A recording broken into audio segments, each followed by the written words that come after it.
সেদিন ক্লাসে এক টিচার এসে বলল, তোমরা সবাই এক এক করে দাঁড়িয়ে নিজের নাম বলো আর শখ বলো। একটা ছেলে দাঁড়িয়ে বলল, আমার নাম ইস্তিয়াক, আমার শখ নদীতে শাপলা দেখা। আরেকজন হাত তুলে বলল, আমার নাম শাওন, আমার শখ পুকুরে শাপলা দেখা। আরেকজন হাত তুলে বলল, আমার নাম সাইফুল, আমার শখ খালে শাপলা দেখা।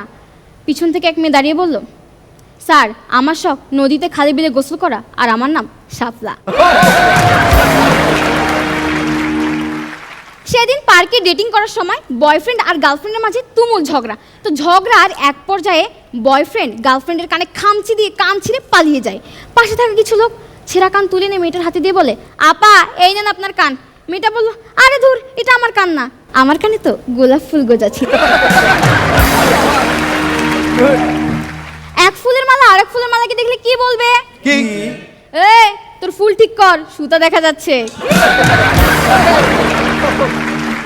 সেদিন আমি পার্কে ফুল বিক্রি করছি, তো মিরু ভাই আমাকে এসে বললো, এই ফুল কত টাকা? আমি বললাম, একটা ফুল কিনলে 10 টাকা, 3টা কিনলে 40 টাকা। তো মিরু ভাই আমাকে বললো, একটা ফুল যদি 10 টাকা হয়, 3টা ফুল 30 টাকা হওয়ার কথা, 40 টাকা হয় কি করে? আমি বললাম, আরে ভাই কিনলে কিনে, না কিনলে জ্বালাতন করিয়ে না তো, জানতো এখান থেকে। উনি একটা ফুল 10 টাকা দিয়ে কিনলো। তারপর আবার এসে একটা ফুল কিনলো, তারপর আবার একটা ফুল কিনলো। তারপর আমাকে বললো, দেখলি সুমাইয়া, তোকে কি করে বোকা বানালাম? 3টা ফুল 40 টাকা হওয়ার কথা, আমি তোর কাছে 30 টাকা দিয়ে কিনলাম, তোর দ্বারা ফুল বিক্রি হবে না। আমি বললাম, আরে ভাই সকাল থেকে যারাই একটা ফুল কিনতে আসছে তারাই 3টা ফুল নিয়ে গেছে, আর আপনি বলেন আমাকে দিয়ে ফুল বিক্রি হবে না?